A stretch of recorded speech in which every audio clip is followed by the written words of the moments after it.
So you're trying to buy a house? I've been trying to buy a house for like 2 years. Yikes. Well, I've got good news. Prices have come down and competition has gone down as well. Oh my God, that's awesome.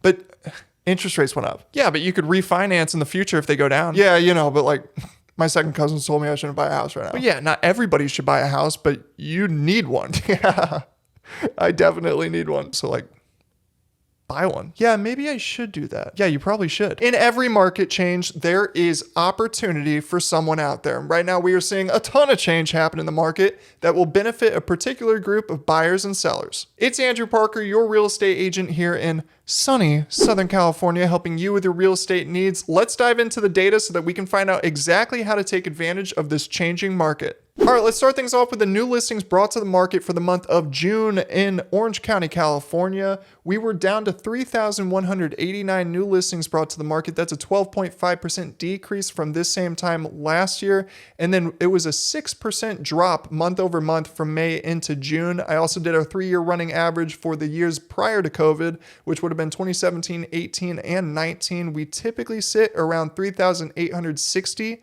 new listings brought to the market in June, but right now we are 17% down from that number. Now, our active inventory absolutely skyrocketed in the past month from 3,700 back in May up to 4,700 in June. That is a 26% increase month over month, and that is past the point of all of our highest inventory that we saw back in 2021. So basically a year and a half now, we are finally at the highest point we have been since then. Now, an even larger month-over-month change happened with our pending sales, aka our demand. It was bad and it got much worse. We were at 2,300 back in May and we fell down to 1,400 in June. That is a 54.5% decrease from the same time last year, and it is also a 38% drop in just 1 month. We are currently about 50% down off of the peak we saw back in March, and with our 3-year running average in 2017, 18, and 19, we usually sit around 2,796 units, and being that we right now are at 1,459, we are down about 1,300 units, which is around a 48% decrease from a normalized market. That just shows you how bad our demand is right now because of these high interest rates. Now, one quick but super important note to take away is that a lot of demand has left the market, obviously, but we don't know when it's going to re-enter. Now, a lot of people are taking the same strategy of let's wait for prices to come down a little bit more and then jump back into the market and buy as quickly as possible. Now, that would be a great idea if you were the only person thinking it, but like, you're not that sneaky, pal. My advice would be if you find the home that you love and you can afford to pay for it comfortably, then take advantage of this lack of competition. We haven't seen that for like 2 years now. And it would be a huge bummer to miss out on this opportunity and then get thrown back into the feeding frenzy when it finally re-enters the market. It would also be a huge bummer if you didn't hit the like and subscribe button, because then I'd have to have like second thoughts about you, and we don't need that between us. Now, our closed sales did exactly what we expected, which was continued to trend downward. We are now down to 2,362 from 2,500 back in May. This is a 33.4% decrease from the same time last year. Now, our days on market has trended a little bit up on the median side. We are up to 8 days on market for the whole county. And then on the average side, we are still at 15. We stayed stable between May and June. And if you've seen any of the past market updates, we've talked about how this seems like a bit of a lagging indicator. I did a little bit of digging. It turns out that the days on market for this particular data set is only showing properties that actually sold.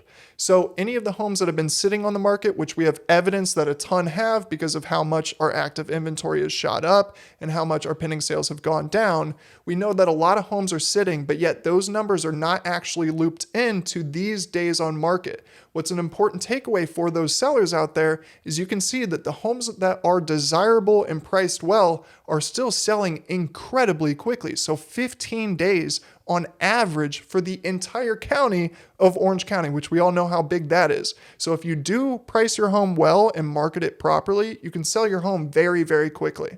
Now, our month supply of inventory has done a pretty massive jump as well, because we have gone up about 33% from 1.5 in May up to 2 month supply of inventory in June.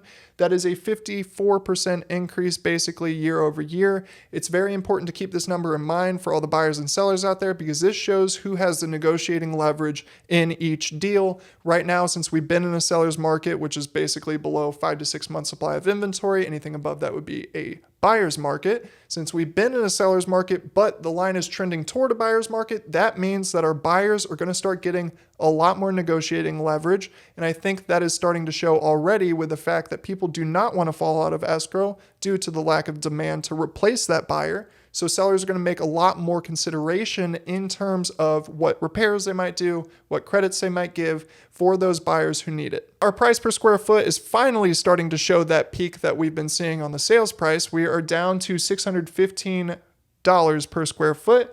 And that is still 19.4% up from what we saw the same time last year. On our average, you can see an even more obvious peak back in April. We are currently at $673 per square foot, and that is still a 16.4% increase year over year. Now, you want to see how quickly bidding wars can just disappear in a market? Well, let's check out the sales to list price percentage because it has tanked in the past 2 months. We went from 105.5 down to 101.6. That's basically, what, a 4% decrease over the past 2 months in terms of the actual sales price versus the list price on the median level. And then over to our average, we went from 106.0 down to 102. So right now, homes are selling for just about 2% over the original sales price. That number is probably going to continue to drop due to the fact that a lot of people are continuing to leave the market. So bidding wars are starting to go away, and this is more evidence for our buyers out there that need to purchase a home right now.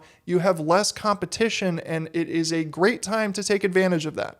Now let's check out the falling prices in Orange County. What a new thing to say these days. We were at 1.06 million back in April, and we fell down for the past 2 months about 6%, down to a million flat in June. That is still 10.5% up from what we saw the same time last year. But let's go over to the average. We still see that evidence of an obvious peak back in April, which was a 1.395 sales price. We fell about 6% again this month, down to 1.315. Now that's still 5.3% up from what we saw the same time last year. But for those sellers who don't want to see their money slip away from them, now's a good time to sell, as I keep on saying, because it is likely that this trend will continue in the short term because of how many buyers have left the market.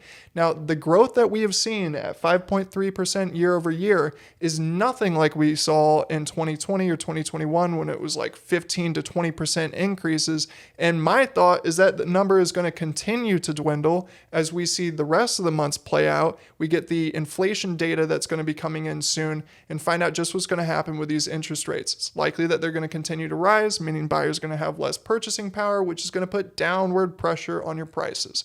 So if you're a seller who's been wanting to sell and you haven't had enough energy or enough motivation to do it, ultimately, buyers, you have a lot less competition on the market right now. And if you need to move and you can afford it, then I would take advantage of this moment. Remember what Warren Buffett says, be fearful when others are greedy and greedy when others are fearful. A lot of people are very fearful of this market right now. And sellers, the control that you used to have on the market is quickly going away, but it is not completely gone yet. You can still sell your home for massively high prices in a reasonably short amount of time, but you need to be able to drive the demand. It is not given just like it was for the past 2 years. Now you actually have to attract it all. Make sure that you are working with an agent who understands what market we are in. Make sure that your home is priced properly to that. And then also make sure that your home is marketed and staged and in the condition it needs to be to make sure that you can take advantage of the buyers that are still out there. If you use the market to your advantage, then you don't get scared of these big changes. Instead, you start to see them as massive opportunities. And I hope that's what you take away from this video. That's been Market Monday. Thank you so much for watching. If you found this video useful, please consider leaving a like and subscribing to my channel. It helps me out a ton. Also, be sure to click the Calendly link in the description down below so that we can set up a time to chat about your particular real estate goals and how you can achieve them. And with that, I'll see you in the next one.